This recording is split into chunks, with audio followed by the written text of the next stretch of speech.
¿Qué tal, gente? ¿Cómo va?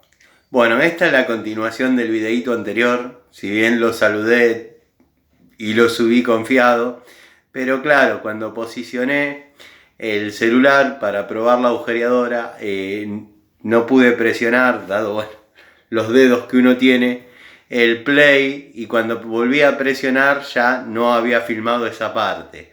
Así que bueno, acá les dejo el funcionamiento de la máquina agujereadora de mi abuelo. Nada, simplemente por una cuestión de que quede prolijo, lo subí confiado el video, y me faltó ese pedacito, dado que había posicionado el celular y, como es, no pude apretar el botoncito. Falta sensibilidad. Pero bueno, el agradecimiento sincero. Y nada, la máquina funciona, la historia que les cuento es completamente verídica, así que ahora, como dijo Tuzán, puede fallar, casi mata al hijo, así que imagínense. Ahora les pruebo la maquinita, la probamos, tiene un par de ruidos, producto de estar seca, pero la voy a desarmar, la voy a lubricar. Y bueno, espero que vean esta parte también, porque como pasa siempre, ven una o ven otra y se quedan sin la prueba. Así que bueno, espero que los que se hayan quedado con las ganas de escucharla, cómo funciona, con esto ya estén cubiertas las expectativas. Les mando un saludo y ahora sí le vamos a dar a la agujereadora sin fallar.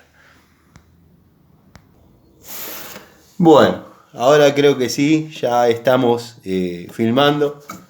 Vamos a darle a la agujereadora.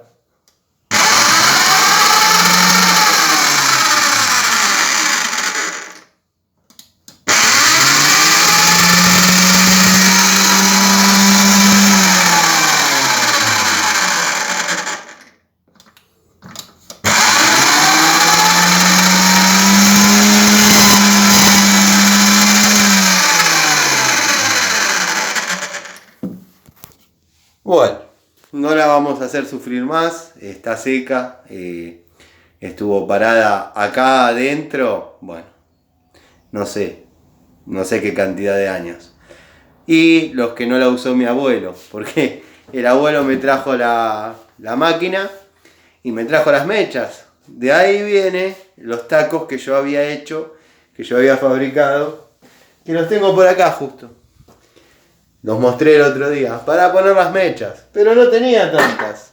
Y tenía el problema que cuando se me desafilaban o se me rompían, no las podía afilar por dos cuestiones. Porque bueno, más o menos afilar mechas había agarrado la onda. Chiquito y todo, en serio, esto es verídico. Pero no tenía piedra, no tenía moladora de banco porque Antonio me había restringido la llave, la entrada a su taller, que hoy en día, bueno, ya todos saben la historia, está en funcionamiento y lo restauré. Así que nada, gracias.